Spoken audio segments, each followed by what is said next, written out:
Good morning, everybody. It's the 21st of March, 2024. And I made a video yesterday, and I probably mentioned that they have some sort of a security meeting today. I guess it's today and tomorrow. It's part of the We Hate Russia Club. And I guess they're going to try to come up with different plans on how they can possibly cause a strategic defeat of Russia through Ukraine. And of course, to me, that's the big news in the world. Although you can't discount what's going on in Gaza, because I guess it was last night, normally at nighttime, and it looks like what happened was Israel attacked, of course, innocent civilians, as they are wont to do, under the guise of, we got to get Hamas. And I think they attacked a hospital, again one of their favorite targets. It's like, I think the Ukrainians love to attack kindergartens in Russia, and Belgorod mostly. That's, I guess, the most attacked Russian city, even including all those that are in what was formerly, for a short period of time, well, actually for a longer period of time, that was part of Ukraine in the Donbass. I guess they've attacked Belgorod maybe just as much, maybe more, I think I've heard. I'm not too sure. But yeah, I don't know. You never know what you can believe, and how people mention statistics, whether they're true or not. Maybe it's just the way they word them. But as I say, there's still a lot of killing going on in Gaza. I think it was 90 people they killed. Did I say that? I don't know. And I think they took 120 hostage or whatever for torturing. I'm questioning. Obviously they're going to torture them. That's how things go today. Used to be in the old days that torturing was considered, let's see what's over here, was considering counterproductive, because you're not really going to get the truth. Like, somebody torture me, I'll tell you what, I decapitated British king, I'll tell them in the old days if they torture me. I shot JFK if they tortured me. Said, just stop doing it. It's not worth getting your fingernails permanently removed, or becoming blind, or some kind of stuff, whatever they do, or actually risking death, like even waterboarding or something like that. People have died from waterboarding, so it's not like it's something safe. So it looks like this is I just showed you over there, I think it's called, I can't remember, Tornado, I don't know, some kind of a sports stadium over there. And I guess this one is as well. It looks like it's for a school. So hey, if you want to see like a school in Russia, what they have here, or in Belarus, this is, I guess, the play area within the city of Minsk, by the way. It looks like AstroTurf. I guess that's the track. It is definitely not track size. Here we're in the city. But like I said, that's a school. These are like the stands or something here. Not that many people. Okay. Always interesting, huh? Learning something. And of course, it's an apartment building here, and there's always children's places to play.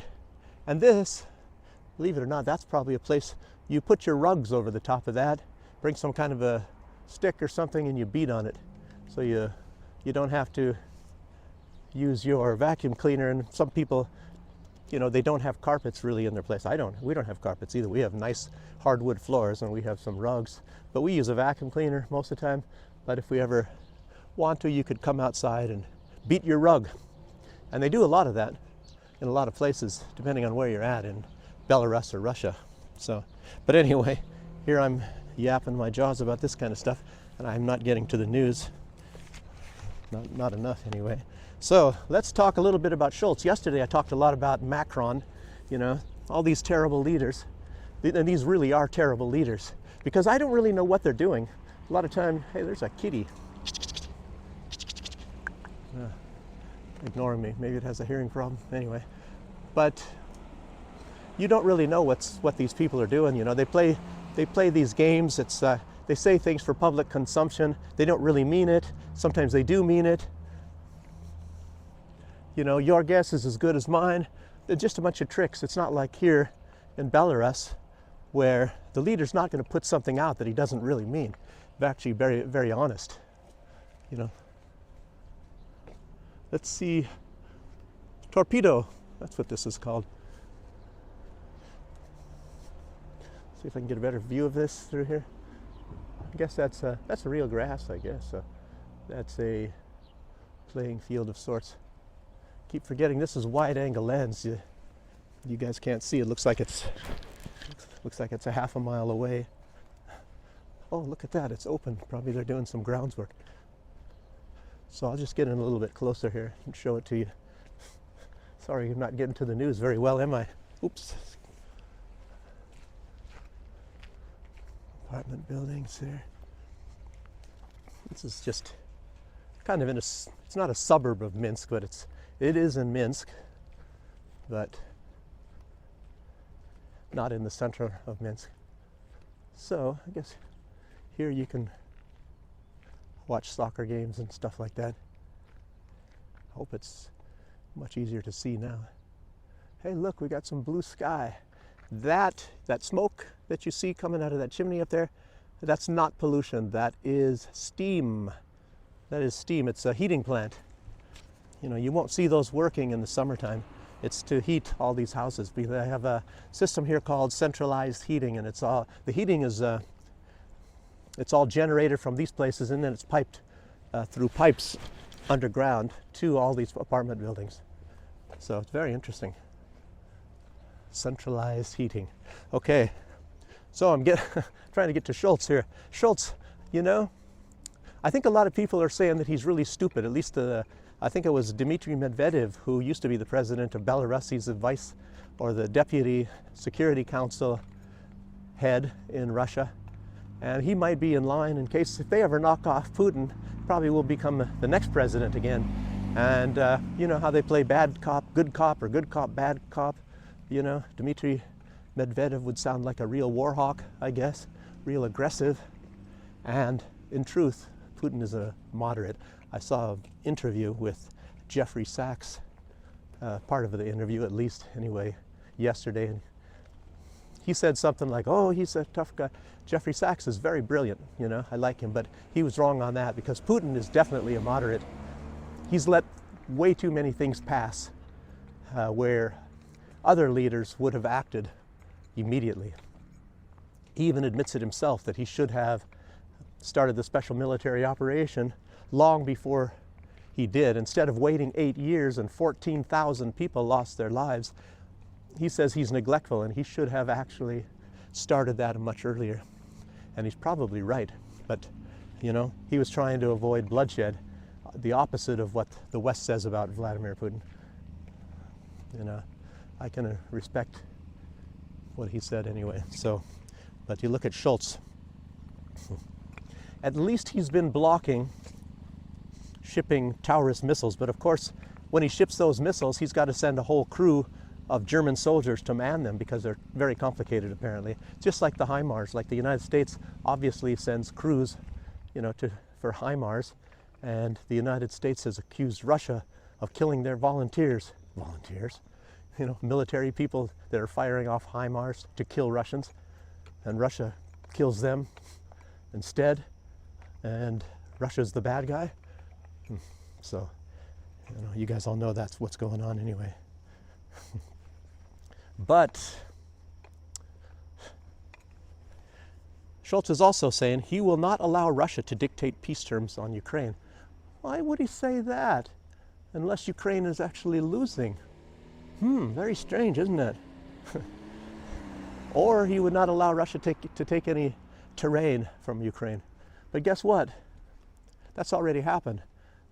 And of course, like I'm saying, like I said yesterday, but I didn't say it in quite this way. This is just another piece of information about the Crimea. Most of this is all about the Crimea. Remember the Minsk agreements? The Minsk agreements, you know, specified that the Donbass, all the other regions, everything else except the Crimea would be retained by Ukraine if they stopped the hostilities. So in other words, the entire Donbass would have remained a part of Ukraine, except they would have some autonomy. And Ukraine said, no, we want the Crimea. Well, guess why they want the Crimea? As I said, NATO wants it, the West wants it, US wants it, in other words. So that's what the whole thing is about. And we can talk a little bit more about this new NATO base that's going to be going in Romania. It's on the coast, by the way, and it's very big. It's going to be the biggest in Europe. See, they wait for you here. I'm standing there, waiting for the car to go, taxi driver, and he won't go until I walk across. So that's how they are here. I guess how that works as far as the laws are concerned, if you hit a civilian in Belarus, you're at fault. You know, that's pretty much how that is everywhere else, but of course they take risks in the West, and here they don't do that. Maybe it's just a different type of people, but somehow they got that drilled into the people. You do not hit a civilian with your car. So anyway, let's keep going here. But you talk about you know, Schultz saying, oh, you're not going to stay on any former Ukrainian soil. But then again, what does he mean by that? Because even the Donbass, that was gifted to Ukraine under Vladimir Lenin, you know, in the early days of the Soviet Union. They never wanted to be a part of Ukraine. They're not Ukrainian, they're Russian.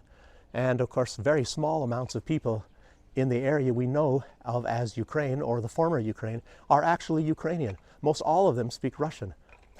That is the main language there. So that was gifted. And of course, the Crimea was gifted in I think it was 1954 by Khrushchev. And you look at Stalin. You know, Stalin did a lot of good things. He did some bad things. And of course, he's the one that started messing up a lot of these countries and taking one part of this country and giving it to another one. So he did that also, Transcarpathia and all that. And Ukraine itself, real Ukraine, which is not actually a country, really never has been a country. It's just a certain region, and it's a region that's a part of Russia. And that's actually very small. And once you gave something even temporarily for a very short time to Ukraine, they say, that's ours, see? And even if they want to kill all the people that are on those lands, like they do in Belgorod, they're trying to kill the people. You know, they want to kill all the people in the Donbass because they're Russian. So they don't care about the fact that those people have been on those lands for, I don't know, thousands of years. They want to exterminate them and say, well, we got the land, but not the people, just get rid of them. It's sort of like doesn't that sound like something a guy named Adolf was actually doing in the 1930s and all that? But let me also reiterate, I guess there is some documentary going on now. I think it just recently came out, and it talks about this myth of Ukraine nationality and all that sort of stuff. And I guess a lot of this started a couple thousand years ago, or 100 years ago, a couple hundred years ago. At least maybe, what was it? Back in the days of the Duchy of Lithuania, the Poland-Lithuania Duchy, they started creating this sort of a fake stuff. Even though it didn't happen, it wasn't like that at all. And technically, you could say that there was a Ukraine, I guess for about 1 year in 1918, but of course it didn't work because it's all artificial. It's not gonna work. It's not gonna work indefinitely because it's artificial. Just like today, you know, what they're trying to do is exterminate all those people that are Russian in most all of what is actually artificially Ukraine, you know, such as Odessa, Kharkiv, and even Kiev. Kiev is a Russian city. Kiev, let me repeat that. Kiev is a Russian city, even if it's the capital of what we call Ukraine. It's because it was the biggest and most noteworthy city, so they made it the capital of the region in the Soviet times, of the region of Ukraine, which is part of Russia. So that's how that works anyway. But there's a documentary, as I said, and you got to try to find that. I'm going to try to find that and read it. I saw an advertisement for it. Hope it's not something you got to pay for or whatever. So I'll find out. I'd probably want to redo this video and talk a little bit more about that stuff if I do find it. So what else do we have here? Well, I wrote down here in my notes that we have to remember this little history lesson that Putin gave to Tucker Carlson. And it was all about what is Russian and what isn't Russian. So, as you see. Interesting, I've never been close to these apartment buildings, so let's just see. Some nice lady sitting out in front, nice young girl. Huh.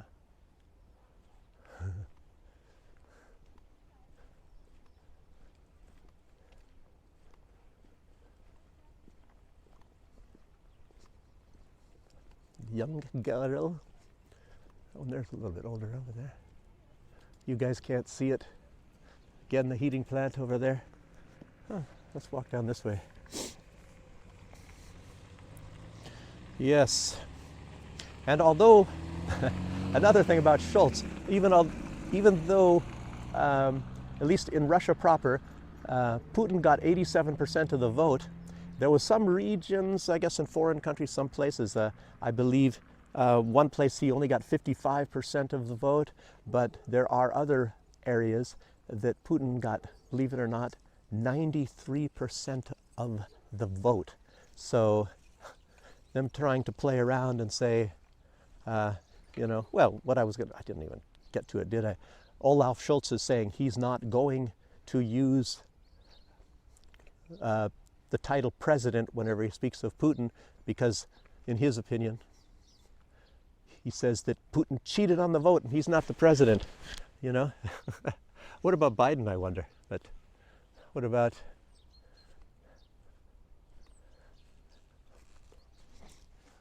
Ursula von der Leyen? Who voted her in?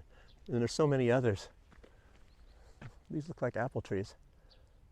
Looks like look at this, some old houses here. Somebody's made a trail. I don't know.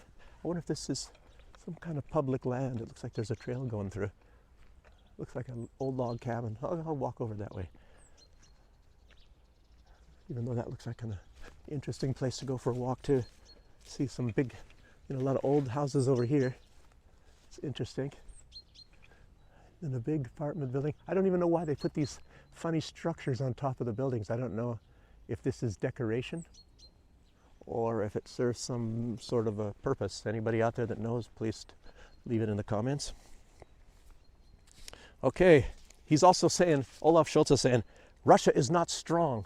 It's like, what the heck? I mean, what is this?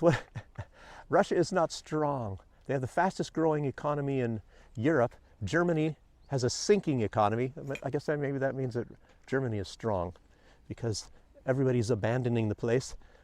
Olaf Scholz sat back and watched the United States, allowed them, and it doesn't say anything about the United States blowing up the gas pipelines.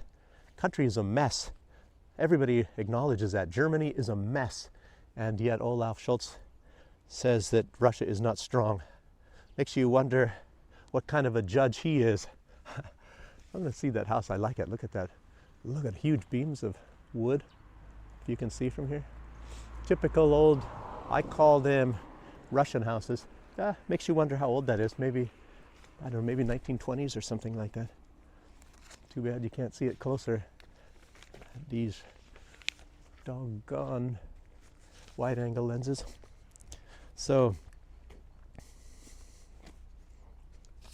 anyway, there's a lot of things you can talk about. There's a record turnout. Oh, car coming through here. Record turnout of votes, of people voting for, mostly because they wanted to vote for Vladimir Putin. So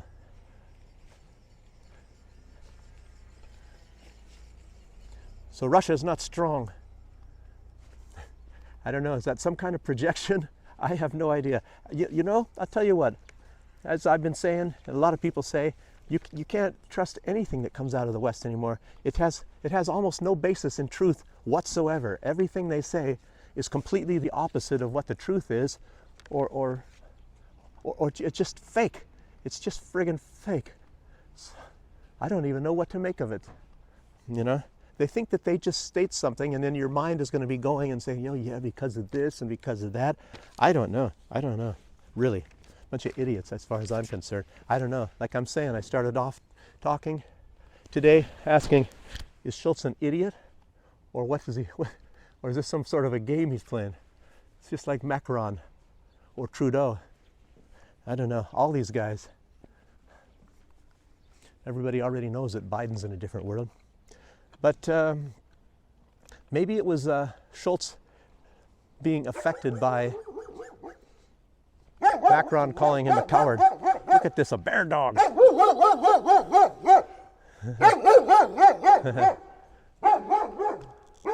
Give him some attention, he's never going to shut up. Yes, maybe he was affected by being called a coward or something like that.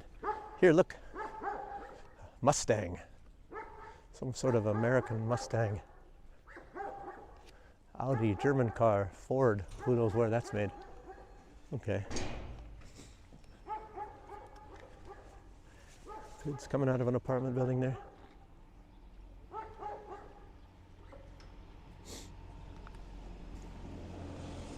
I don't know. Oh, look at that kitty. Hey, what you doing up there?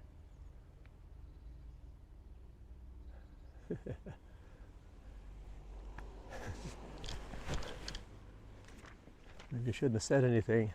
Probably can't see with this lens. I hope I'm not getting too busy of a road here either. But anyway, I believe Macron called him a coward because he was not. Germany doesn't want to send the long-range missiles to Taurus, you know, and France sends some kind of a cheapo, ineffective long-range missile. Like half the stuff that France has is ineffective. That's why you don't really hear that much about it during the special military operation, because most of it is garbage, you know, and it gets destroyed right away. Trying to wonder which way I should go. I'm gonna go this way. Ah, some old houses. Look at this.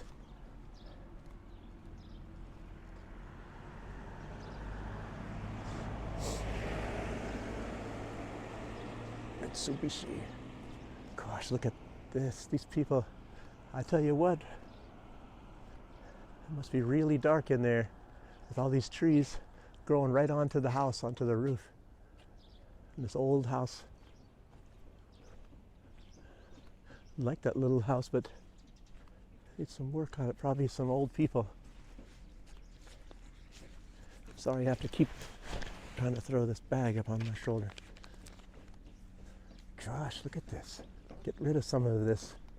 This is crowding you in, these trees. Some new section here on a very old house as well. Not that new. Anyway, like I said, let's get back to the news here. Stop distracting me. Okay, so let's talk about Romania. They're getting more attention, of course, because of this new military base going in. And I don't know what prompted them into allowing NATO to do this, building a big military base. It's going to be nearly 30 square kilometers. It will house 10,000 soldiers and their families. Of course, maybe a lot of them will be on the economy because it's going to be near the Black Sea port city of Constanta. So this is really going to be something. This is really going to be an attack base. And as I said before, the United States has already sent elite forces there. And it was, I believe, I saw this report, it was 2,000 originally. Now that's up to 4,700. And then you saw when when Russia bombed some pizza parlor somewhere not too far off of the front lines in Russia, I think this was quite a few months ago, you find out that that unit that I was talking about, I think it was the 101st, they were actually some of the people that were killed and injured when Russia bombed that pizza parlor. And of course, there was some big high-class meeting going on at that same time. And, you know, it's a hotel pizza parlor. And they, you know, killed a lot of those people as well. Hey.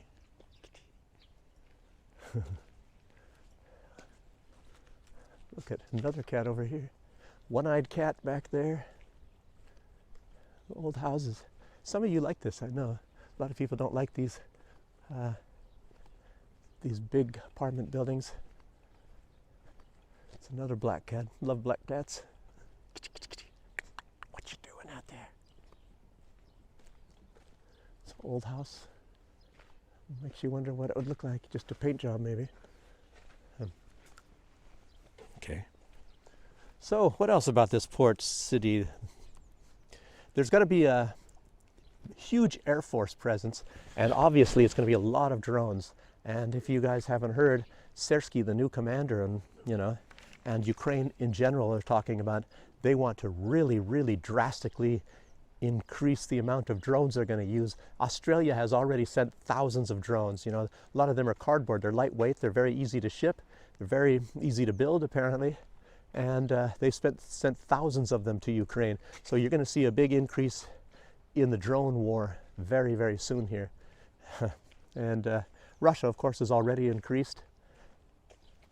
Yeah, so, and this, United States is going to be using a lot of drones as well. I mean, what do I say, the United States? I meant the West in general, when they have this port city. It looks like that's the big thing now is drones. And I'm not talking just about air drones. The United States, of course, is going to have a big air presence, but they're also going to have a sea presence. And I think that sea presence is going to be naval drones.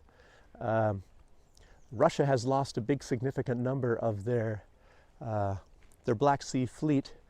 By the way, I think just last night Russia destroyed one patrol boat, one Ukrainian patrol boat, so they're losing ships as well. And but I think you're going to see a lot of these unmanned naval vehicles as well. And I said this a while ago, and and I think a lot of you will agree with me that it looks like, for the most part, ships are going to become obsolete, because ships are nothing but floating targets. Submarines might be a different deal, but ships, they're gone. They're gone. And I think what some of the U.S. commanders saying, well, what's the lifespan, or what's the projected lifespan of aircraft carriers if there's a world war breaks out? And I think somebody said half an hour or 3 minutes or something like that. I don't know. Looks like somebody's into arts and crafts here. Oh, look at this. It's probably, that's a place where people sit down and have a drink or two or whatever. I don't know. Looks like a little club.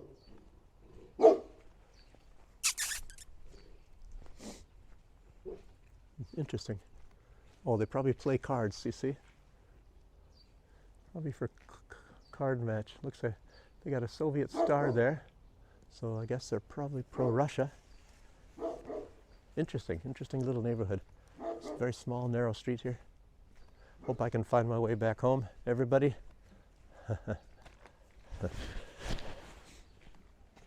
I'm not sure what these lines are. Like I'm saying, you see a lot of these pipes right here in this general area? I believe these are gas pipes, and I think looks like underneath it's colored yellow. Yellow is gas in these areas. So there's one in the distance, as you see. I tell you, obviously a lot of them are underground, but in this area they're not. They're all over ground. I wouldn't want a bunch of pipes running all over the place, to be honest with you. So, some kind of a business here too. Strange, in this little neighborhood, narrow street here. Oh, look at this old, not very old, Mercedes. They live in this house. Huh. Hope they have windows somewhere. Or is it this house? Do-it-yourselfer, kind of. Interesting. Okay. Здравствуйте. So, but I should have also mentioned that even though Russia's lost a lot of their ships, it's because of the collaboration between the UK and Ukraine. And they're given all the targeting information by the UK. That has already been kind of secretly put out, but everybody knows that. And it's just like very much of the forces. When Ukraine attacks Russia, they've admitted it. the satellite data is given from the United States to Ukraine. So that's how Ukraine is doing this. Virtually, if the United States was not helping Ukraine, the war would have been over probably within a few weeks, you know, but it wasn't. And the United States has been helping long before that. Everybody admits that the French, the UK, and the United States had troops there long before the military operation. You can go back, I'll tell you what, back to 2014, and I know for a fact that the United States had soldiers there. 2014. Wow, look at this. Look at this. Some of these houses here. These are kind of people doing it yourself. You know, you got a piece of land, don't really have maybe that much money. I don't know. There's a fluffy cat here. And a mean dog. Cat's gone. Well, anyway.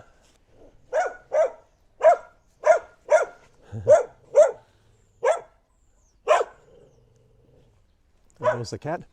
Let me go down here. Dirt road. A little dirt road area. Actually, it's kind of like being out in the provinces here, and I'm in the city of Minsk. So, kind of a little treat for you guys.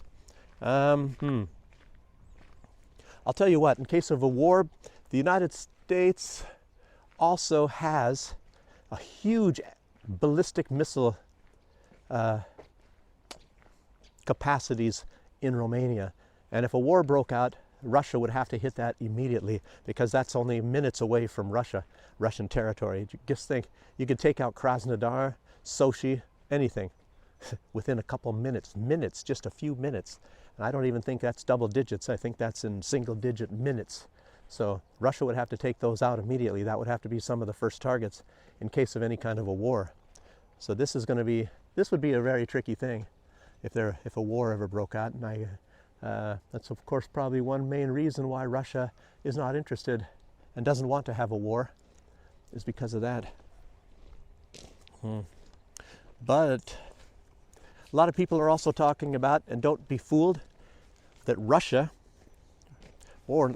that the West is trying to walk away from this war in Ukraine, and they're not.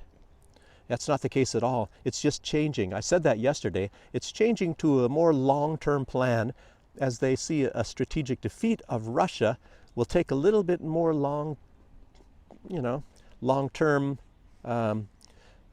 approach. The question is, money for such an increase in military spending and over the long term is that will need to come from somewhere. And will the taxpayers of the West be willing to pay this kind of money? Or will the source be some sort of a pillaging that the West is going to do in some area, stealing some oil or something from somewhere? And, if they are, where? I was always thinking, since they've had this big oil discovery in Ghana, which is, we're talking Ghana, not Ghana, what am I, getting my names mixed up. Guyana, South America, and very fast growing economy. And of course, that's one reason why Venezuela says, hey, that's our territory. It's sort of a disputed area, and now Venezuela wants it because, there's a lot of oil discovered in there, and there's even some that it's not on the disputed property. And the economy of Guyana has been growing in real leaps and bounds. It's one of the fastest growing economies in all of the Americas, of course.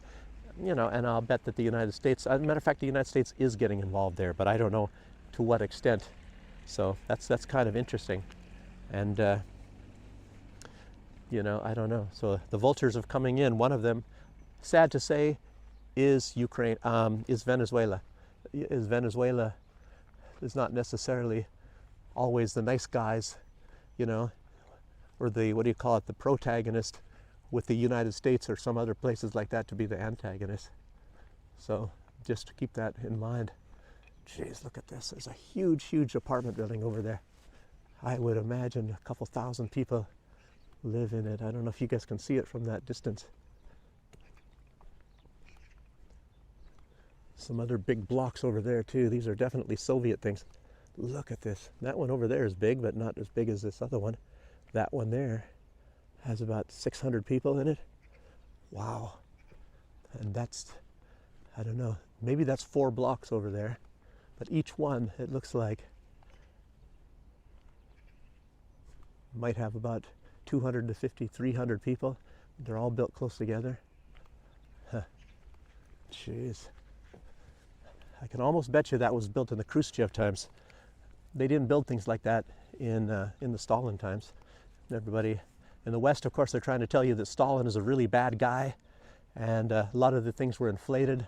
And of course, Khrushchev did a lot of that. A lot of the information is fake. So I think maybe that's when they took down Stalin's statues. And I'm not saying Stalin was a perfect angel. He did some things. He didn't kill 20 million people, nothing anywhere close to that, like they say, but I think he did have some people sent to camps, and maybe he did execute people. Like I said, I'm not an expert on Stalin, but I know that a lot of that stuff is just totally exaggerated, and he did a lot of really good things. But I guess you had to be loyal to him and his government, and I don't think it was even that bad of a government. I don't think, because he made things far, far better than what it was like previously, before that time. Before Stalin, marriage was outlawed. You couldn't marry, and your children were property of the state. And he changed that all back, where the children are the property of the parents. So there are some things about Stalin, and of course, a lot of that stuff is ignored or whatever. There's some truck down there. I wanted to go see what this is about. There's a pipe down there. Don't know what that pipe is. Maybe it's natural gas. Something, but this guy's looking at me on that truck, so I don't want to go down there. Maybe I'll just start heading back in the direction that I think is where home is at. Somewhere, some kilometers from here.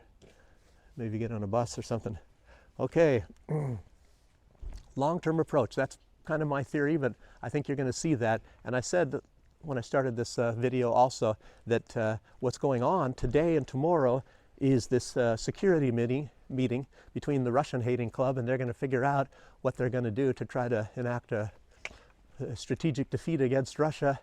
And, you know, I don't know. They're probably just going to, anything that they're going to do is going to cost more money, and they're running short of that.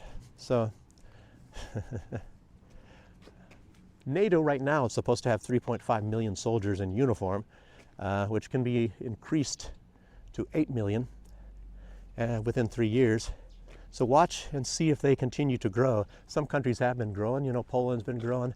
Actually, there's quite a, believe it or not, a lot of people mobilized in Finland, which was kind of a surprise to me when I saw that, based on the size of the population. So that's one of the biggest ones. And I was thinking Poland was the biggest as far as lately mobilizing, but they're ranked number 21 in NATO for mobilized forces. But that's just the size, but not the percentage of people that are mobilized. And their military wasn't really that big beforehand, but they have just increased recently. They have a bigger population than Belarus, but Belarus had just slightly smaller military than Poland did, and Belarus increased a little bit, Poland increased quite a bit. So they're actually building a lot more than, say, Belarus. Wait till this car goes by here. That's a Russian car, by the way. Oh no, yeah, it's a Lada. Just so you know, if you're watching any kind of movies in the West, they'll show you some old beat-up cars and say that they're, you know, some weird-looking things that are actually Ladas from maybe 1960s, and tell you that's a Russian car. Okay.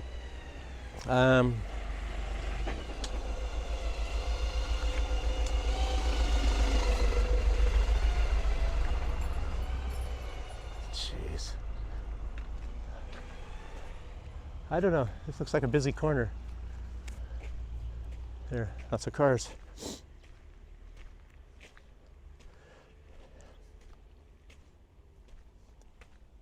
So, mobilization. Oh, there comes another truck or van. So, if they're planning on doing a lot of mobilization, you know, a lot of that stuff is already underway. And Russia, I think they're at a little over 1 million, 1.1 million, I believe. I heard that in their military right now. And believe it or not, NATO has probably even a lot more. Like I just said, they have, 3 million, 3.5 million at the moment. But Russia has hostilities going on right now. And NATO just wants to go to war against Russia. Isn't it strange that I said that? Everybody says, oh, we don't want a war, but they actually want a war. They want to find a way to strategically defeat Russia. They want their resources. And I think they see that their economies are kind of doomed right now for the future, and they need to re-strengthen them, and for that they need resources, cheap resources, you know. Makes you wonder why they blew up the gas pipeline. Because they want it free. They don't want to pay for it at all. Yeah. And I was already mentioning Israel. I wrote it down here that you know, they're doing a lot of killing in Israel. I mean in Gaza. So I don't know, I guess I'll walk up this way. Don't like this. There's a van parked halfway through the road here. You guys are doing stuff, so I didn't want to walk this way.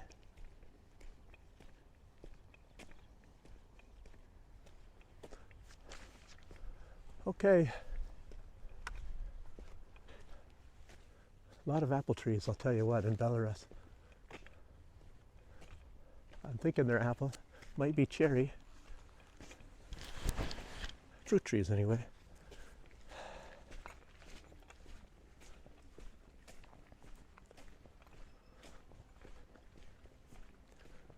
So, actually I don't have that much more news. Haiti, I don't know what's going on in Haiti. I know there was a lot of excitement going on there. The United States is normally involved in all these things in some way, shape, or form, you know. And if they're not the ones that actually kick it off, they're actually always the ones that try to swoop in and profit from it, just like Israel does that in their own way a lot of times. We all know. So, I don't know, keep your eyes open on those sort of things. You know, I try to look up a lot of news. I can't get all the news, and don't have the time. And I like to watch movies and things like that, so I can't just be doing news all the time, even though I do enjoy it. If you guys pay me a lot of money, send me lots of money and I'll do it. I'll do it all the time. But anyway, I'm just joking, of course. But thank you guys for joining me. Like I said, I'm going to try to find my way home. Part of that house is metal. Look at that. They welded some things together on there. These are some sort of people that built their houses themselves, obviously. Amazing. Like putting panels of wood, or that's sheets of metal there, I guess, and probably wood underneath.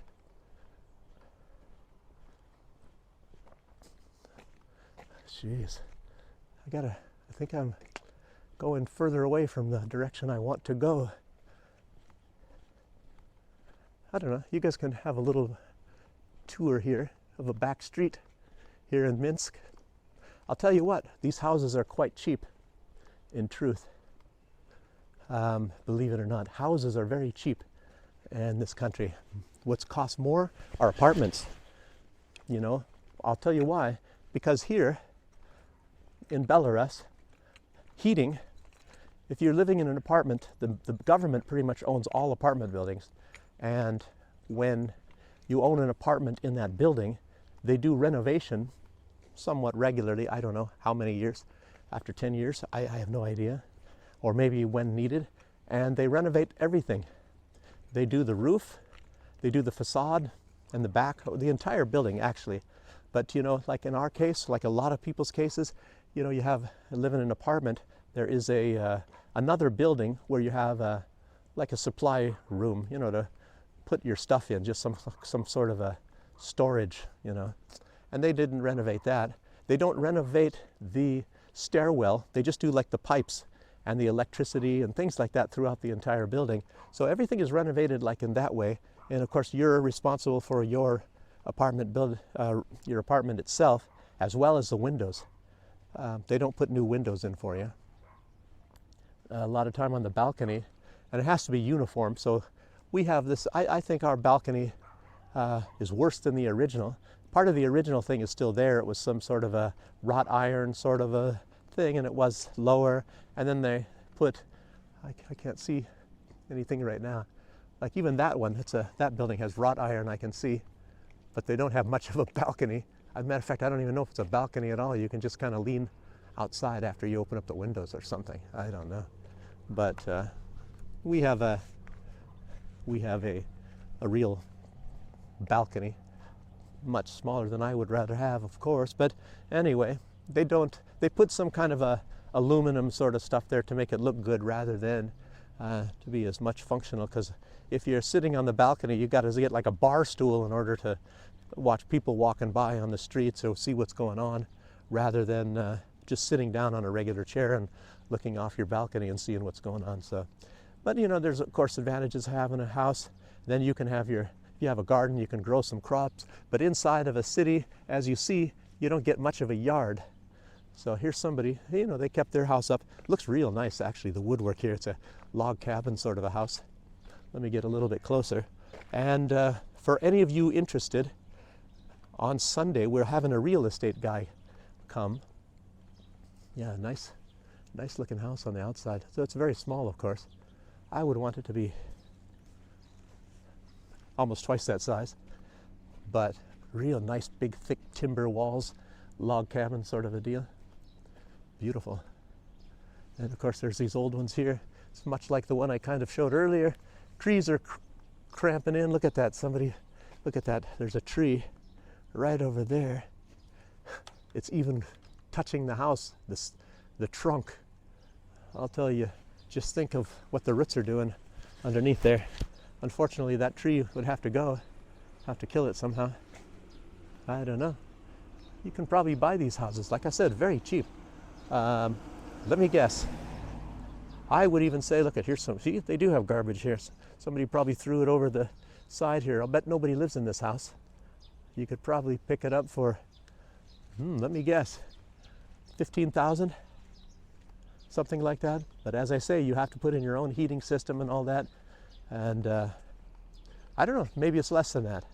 Maybe it's less, I don't really know. I'm not a real estate agent. But we have a guy coming on Sunday, Bubba Jallo. He started out with us on From the Other Side on our podcast on rumble.com. From the Other Side, rumble.com, and actually join us if you want to see this. So you'll hear a little bit about prices of real estate. He's probably going to show some really nice ones, you know, high class stuff for foreigners that a lot of people that have a lot of money are the ones that actually come over here. You know, a lot of people like myself, not that many really come over here that are sort of middle class type people. We saved some money, bought an apartment. We got ripped off by the guy that we were choosing to do the building originally. We just wanted a couple walls taken out and just moved a little bit. So he tore out all the walls because he's, you know, I'll tell you what, you have some dishonest people here. This guy thought we were super rich and have some huge income coming all the time from the West. And so he said, you know, I'm going to make a lot of money from these guys too. So like I said, and just he basically destroyed the entire apartment. He was even tearing out the floors. Turns out the floors are very valuable. Like if you get a house built during the Stalin era, the wood, I guess it was processed a lot differently. And you know, the guy that did our floor said the floor is actually still alive, which is not alive, of course, because they leave the sap in. And nowadays, somehow the sap is extracted from pine and all that, so it's of lower quality. But the older floors, like they call them apartments stalinkas. So when you have a wooden floor, a stalinka, it's very, very nice. So that's what you want. And they're very hard. It's like oak. So, you know, it's not that easy to put dents in them and all that. So we just had it fairly well, you know, done as far as finished and all that, where you can see the natural wood through it. Real nice, really nice. I'll tell you that. And so I guess you have to, they call Stalinkas, even a few years after Stalin's death and Khrushchev came in, they still consider it a Stalinka, maybe just like for a few years after Stalin's time. I don't know when that was, 54, 1950, I don't know. Whenever Khrushchev came in, but just a few years after Khrushchev, you know, everybody is kind of ticked off because he started building real crappy stuff. You know, you see a lot of the old Soviet kind of stuff, like those apartments way in the distance there that I can kind of show you. You probably definitely can't see. That's just a bunch of crap, and you don't really want those. They, you know, put panels up. I think in German they call them Plattenbau, and you know, because they can build them fast. Apartments generally got a little bit smaller and all that. They even make small apartments now. A lot of them, too much. I don't know, some starting like at 45 square meters, which is kind of a waste of time, you know, unless it's just one person. But one person sometimes gets married and you have kids, so a waste of time. Ours is 84 square meters. There's not that many apartments that big, really. But of course, you get some 100 square meters and 200 square meters.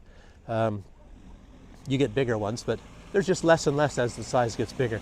I think your average size apartments here in Belarus is starting maybe at 60, which would be considered small, and up to like say 75. Those are your average size kind of apartments where families live in. So anything beyond that is considered a big apartment. So I think I'm getting to some places that I recognize here. So anyway, oh, look at this. I did not know that there is a supermarket. I don't know how far this is from us. Anyway, I'll go inside there and say goodbye to you guys. I thank you all for watching. I hope I didn't bore you, and I hope I didn't give a bunch of information you don't want to see. You know, I mixed this together with news and walking around in the neighborhood. I know a lot of you appreciate that, and I thank you for saying so. But I'll just end right now, and I'll see you on the next one. Thanks again for joining me. Bye-bye.